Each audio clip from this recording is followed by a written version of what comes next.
মেরে দিয়েছি।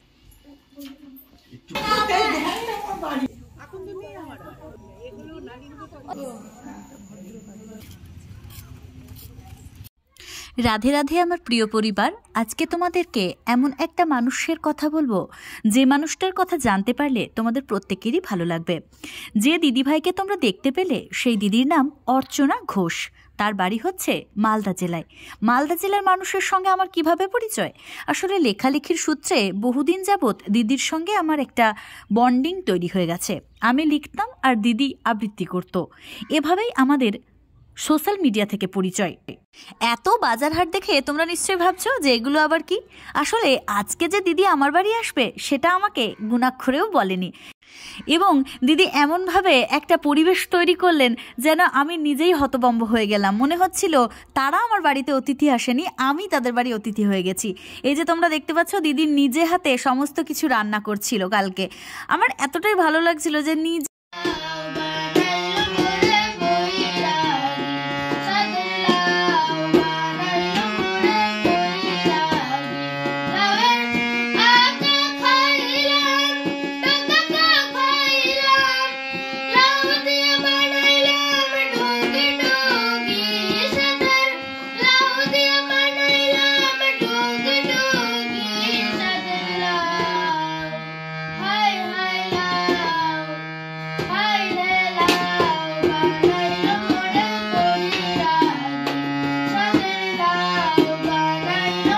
সত্যি কথা বলতে মনের মধ্যে ভালোবাসা না থাকলে কখনো এইভাবে প্রথমবার এ বাড়িতে এসে এত কিছু করা যায় না। যদিও দিদির এটা প্রথমবার নয়, এই নিয়ে দ্বিতীয়বার হচ্ছে, কিন্তু আগেরবার যখন দিদি এসেছিল তখন আধ ঘন্টার জন্য ছিল, আর আজকে দিদি এসে একদিন আমার বাড়িতে ছিল। এই যে দিদির ছোট ছেলে গান করতে দেখা যাচ্ছে, আগে একজনকে গান করতে দেখলে সাধের লাউ, সেই ছেলেটি হচ্ছে দিদির জায়ের ছেলে। তো ওরা দুজনেই একটা আসর জমিয়ে ফেলেছিল।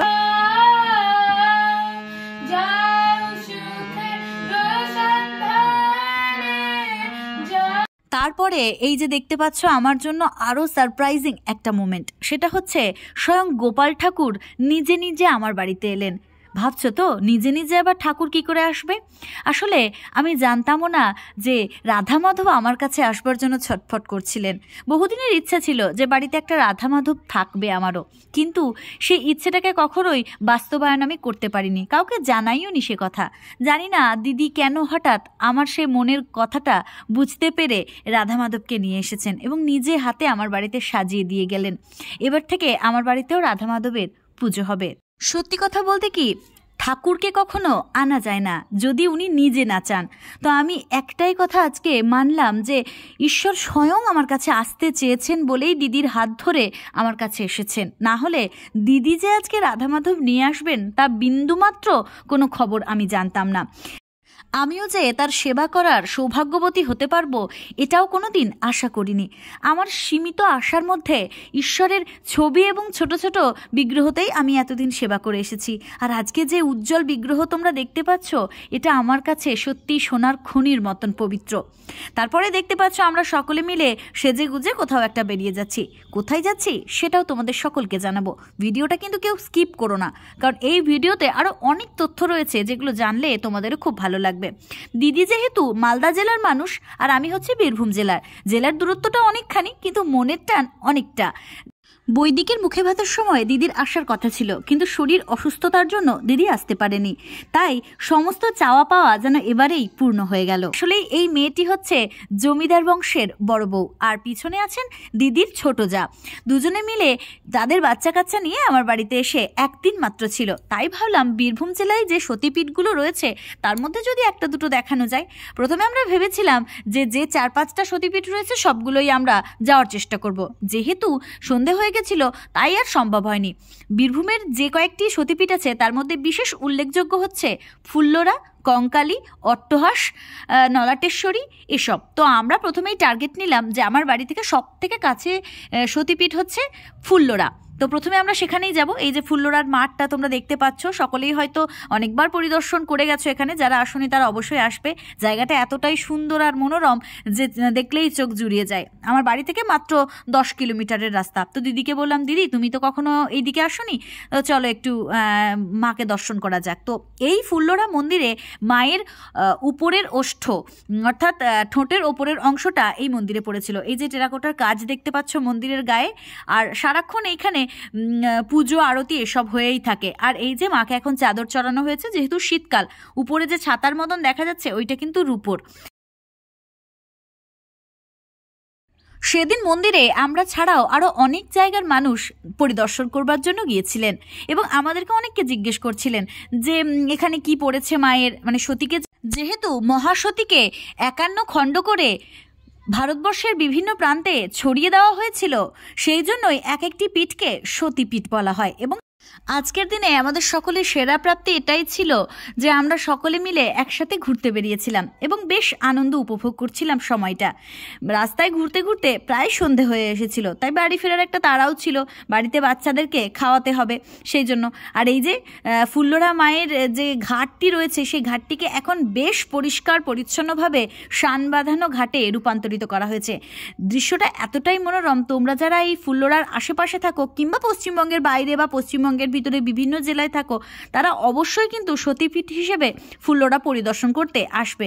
এখানে এলে তোমাদের মন এবং আত্মা সবটাই জুড়িয়ে যাবে। আমি দিদিকে সব হাত ধরে ধরে ঘোরাচ্ছিলাম আর বলছিলাম এখানে এটা হয়, ওখানে সেটা হয়।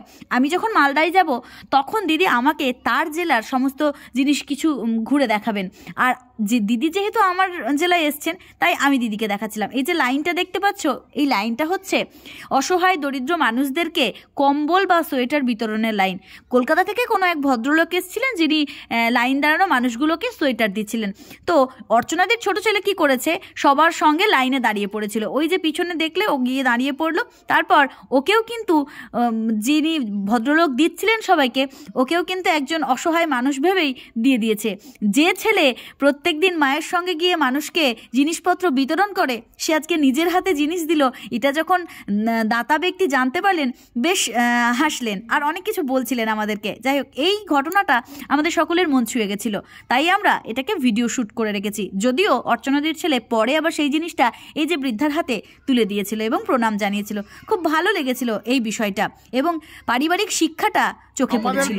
ভৈরব মণ্ডল ও সোশ্যাল ওয়ার্ক এবং ঠাকুরমার সাথে ভালোবাসেন, মন্দিরে মন্দিরে যাই আমরা। আচ্ছা আচ্ছা, হ্যাঁ আমরা যাই, প্রত্যেক বছরে শীতকালেই আসি একবার করে। আচ্ছা আচ্ছা, সমস্ত এইটা মানে জামা কাপড় নিয়ে আসি, শীতকালে সবাইকে দেওয়া হয়। বাহ, খুব খুব মানে এত আনন্দ লাগলো। তো আপনারা আপনাদের এই পুরো ভিডিওটা আমি শুট করেছি, হ্যাঁ আমার পেজ থেকে আপনারা দেখেও নিতে পারবেন। হ্যাঁ ভিডিও করেছি, হ্যাঁ লাইনে দাঁড়ানো। ফুল্লরা মায়ের মন্দির পরিদর্শন করার পর আমরা এসেছিলাম মুন্ডমালিনী তলা। এইটা মহেশাপুরের কাছাকাছি। মহেশাপুরের এই মুন্ডমালিনী তলা বেশ বিখ্যাত এবং এখানে অনেক মানুষ পরিদর্শনের জন্য আসেন। এখানে দুর্গাপুজো তথা বাসন্তী পুজো যাকে বলে আর কি, এটা হয়ে থাকে প্রত্যেক বছর এবং প্রত্যেক দিন মায়ের ভোগ হয়। আজকেও মায়ের ভোগ হয়েছিল।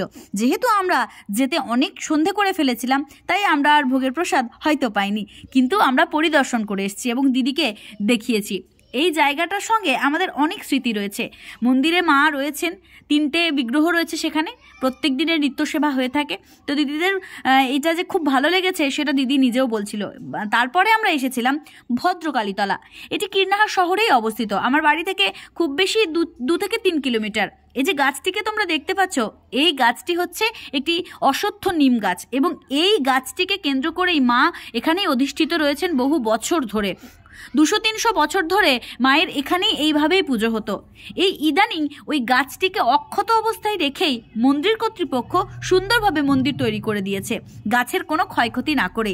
এবং সেখানে বিভিন্ন ধরনের আলোকসজ্জায় এত সুন্দরভাবে সজ্জিত করেছেন, মা যেন মনে হচ্ছে ত্রিকালদর্শিনী এইভাবে অধিষ্ঠিত হিসেবে রয়ে গেছেন। তো তোমরা দেখতেই পাচ্ছ মন্দিরের দেয়ালে দেয়ালে গাছের অক্ষত অবস্থানের ছবি, যেগুলো গাছকে মোটেও কাটা হয়নি, গাছটা যেরকমই ছিল সেরকমই আছে। দেয়ালের গায়ে রয়েছে মায়ের বিভিন্ন অংশের বর্ণনা এবং সেই বর্ণনাগুলো বিগ্রহের মাধ্যমে, ছবির মাধ্যমে সাজানো হয়েছে। এই যে মন্দিরটি তোমরা দেখতে পাচ্ছ, এই মন্দিরটি হচ্ছে যুবটিয়া জপেশ্বর মন্দির। তপেশ্বর মন্দির পরিদর্শন করার পর আমরা বাড়ি ফিরে এসেছিলাম এবং বাড়ি ফেরার পর এই যে আমার মাকে দেখতে পাচ্ছ যেখানে আমাদের দুর্গাপুজো হয়েছিল এবং সেটা দিদিকে দেখানোর পর আমরা আবার গোপালের কাছে এলাম। গোপাল অর্থাৎ রাধা গোবিন্দ। এই যে রাধা মাধব আজকে আমার কাছে এলো, এটা আমার জীবনের সেরা স্মরণীয় দিন হয়ে থাকবে। অনেকেই অবিশ্বাস করে বলেন ঠাকুরের কি হাত পা আছে, ঠাকুর কি আর নিজে নিজে আসতে পারে? তবে আমি চাক্ষুষ আজ দেখতে পেলাম সত্যি সত্যিই ঠাকুর চাইলে নিজে নিজে আসতে পারেন। তাই আমি শুধু মনে মনে চেয়েছিলাম তাকে, আর তিনি সশরীরে আমার বাড়ি নিজে নিজে এসেছেন। আমায় নিয়েও আসতে হয়নি। হয়তো আমার হাতে তিনি সেবা পেতে চেয়েছেন, তাই জানি না তার সেবা কতটা করতে পারবো। আপনারা আশীর্বাদ করবেন। আজকের এই ভিডিওটি আপনাদের কেমন লাগলো জানাতে ভুলবেন না। সকলে ভালো থাকুন, সুস্থ থাকুন। ভিডিওটি ভালো লাগলে অবশ্যই শেয়ার করুন। আর অর্চনাদির জন্য একটু আশীর্বাদপূর্বক কিছু কথা কমেন্ট বক্সে লিখে যাবেন। দিদি যেন খুব ভালো থাকে, সব পরিবারে সুস্থ থাকে। রাধে রাধে।